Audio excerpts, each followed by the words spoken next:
If you've ever sunk your teeth into a sun-warmed slice of watermelon and thought, I wish I could grow these myself, you're in the right place. Whether you're new to gardening or already knee-deep in compost, this is the watermelon growing masterclass you didn't know you needed but won't want to skip. Today we're diving deep into the foolproof method to grow sweet, juicy, heavy watermelons, plus a powerful underground fertilizer hack that's shaking up the gardening world. Welcome to Soil and Crop Central, your go-to source for down-to-earth gardening knowledge with real results. Let's get growing.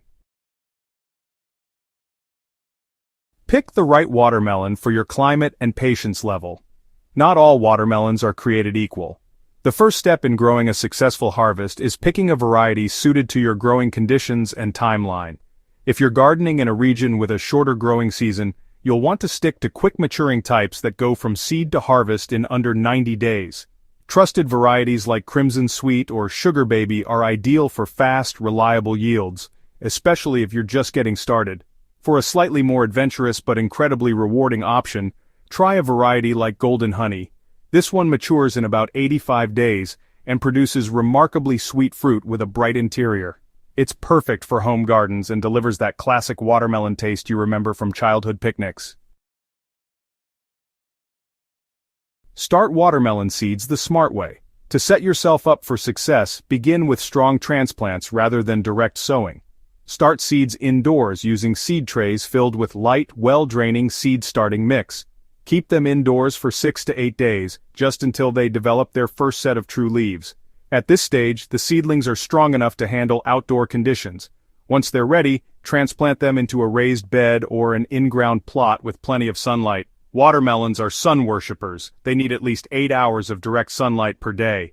Make sure your soil is warm before transplanting. Watermelons hate cold feet. The truth about watermelon feeding habits is, well, watermelons are notorious nutrient hogs. If you want those iconic, big, juicy fruits, you need to feed the plant like you mean it. When the plants are still young and establishing their roots, use a balanced fertilizer with an NPK ratio of 4:4:4 or 5:5:5. One example is a homemade mix of 2 tablespoons of balanced fertilizer, 4:4:4, diluted in 1 gallon of water. Apply every 7 days in early stages. Once the plants begin to flower, switch to a fruiting formula with more phosphorus and potassium. This supports flower formation and fruit development. A solid ratio would be 5-10-10. Mix 2 tablespoons of this with 1 gallon of water and apply every 10 days. Always water deeply after feeding to help nutrients penetrate the root zone. Proper watering really makes all the difference. Watermelon plants are pretty thirsty, especially when they start to set fruit. But, there's actually a right and a wrong way to water. The wrong way? Well, that's splashing water all over the leaves and fruit. Doing that encourages fungal issues and can lead to weak, rotting vines. The right way? Deep watering about 2 to 3 times a week, depending on the weather. Water at the base of the plant and aim to moisten the soil at least 6 to 8 inches deep. This encourages strong root development and helps the plant access nutrients more efficiently. If you're dealing with extreme heat, consider adding a layer of organic mulch to help retain moisture and keep the soil cool. Guard your watermelon from garden pests naturally. Your watermelon might look like dinner to you, but guess what? It's also on the menu for bugs, rodents, and curious animals. One of the best organic methods of protecting your crop is to grow companion plants around it. Plant basil around your watermelon vines. The strong scent is a powerful natural repellent against bugs. Likewise, marigolds serve as a defensive perimeter, confusing and deterring many common pests. For an added bonus, tuck a few green onions nearby. Their pungent aroma helps ward off aphids and beetles that might chew on your melon vines. This living barrier not only helps keep your watermelon safe but also adds beauty and biodiversity to your garden. Plant basil around your watermelon vines. The strong scent is a powerful natural repellent against bugs. Likewise, marigolds serve as a defensive perimeter, confusing and deterring many common pests. For an added bonus, tuck a few green onions nearby. Their pungent aroma helps ward off aphids and beetles that might chew on your melon vines. This living barrier not only helps keep your watermelon safe, but also adds beauty and biodiversity to your garden. Know the difference between male and female flowers.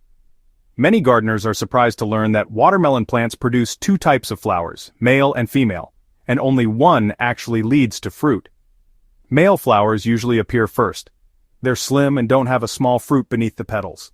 Female flowers, on the other hand, have a tiny bulbous fruit, the ovary, right behind the petals. To ensure pollination, especially if natural pollinators are scarce in your area, you can hand pollinate. Here's how. Find a fresh male flower, remove its petals to expose the pollen-laden stamen, and gently rub it inside the center of a female flower. Be generous. Spin it around to coat the stigma well with pollen. This process really mimics what bees naturally do and can significantly increase your yield.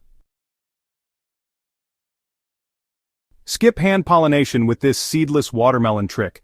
If all that bending in flower anatomy sounds like, well, too much, consider planting parthenocarpic or self-fertile seedless watermelon varieties. These include Eclipse, Triple Crown, and Belmont. These clever varieties produce only female flowers that can self-fertilize. No bees, no hand-pollinating, and honestly, no back pain. That's why commercial farmers love them. And now, home gardeners are starting to catch on. While the seeds are often a bit pricier, the reduced labor and higher success rate are well worth it. The secret fertilizer hack gardeners swear by. Let's talk about the underground trick that's growing giant, flavor-packed melons across backyards everywhere. Buried fish. Yes, you read that right. Burying fish beneath your watermelon plants isn't just a folktale, it's actually a powerful biological fertilizer technique based on hard science. As the fish decomposes, it releases essential nutrients into the soil, including phosphorus, calcium, potassium, and magnesium. These are precisely what watermelon plants crave during their most intense growth stages. To use this method, dig a hole about 12 inches deep where you plan to plant your watermelon. Drop in a small fish, like a sardine, mackerel, or even fish, heads from the kitchen. Cover with 3 to 4 inches of soil, then plant your seedling on top. As the plant grows, the fish breaks down and acts like a slow-release nutrient battery, feeding your plant consistently throughout the season. This organic method outperforms synthetic fertilizers because it doesn't leach nutrients quickly. It also promotes microbial life in the soil, improving its long-term fertility. To use this method, dig a hole about 12 inches deep where you plan to plant your watermelon. Drop in a small fish, like a sardine mackerel, or even fish heads from the kitchen. Cover with 3 to 4 inches of soil, then plant your seedling on top. As the plant grows, the fish breaks down and acts like a slow-release nutrient battery, feeding your plant consistently throughout the season. This organic method outperforms synthetic fertilizers because it doesn't leach nutrients quickly. It also promotes microbial life in the soil, improving its long-term fertility. If you're concerned about smell or attracting pests, don't be. As long as the fish is buried deep and covered well, there will be no odor and no scavengers, just lush, strong, fruit-heavy vines. Growing watermelon isn't just possible, it's practical, fun, and honestly, incredibly rewarding when you use the right approach. Start with the right variety, feed and water your plants wisely, protect them with strategic companion planting, and use nature's fertilizer secret to give your garden the edge. You don't need a commercial setup or expensive gear, just good planning, consistent care, and a little bit of old-school gardening wisdom that still holds up today.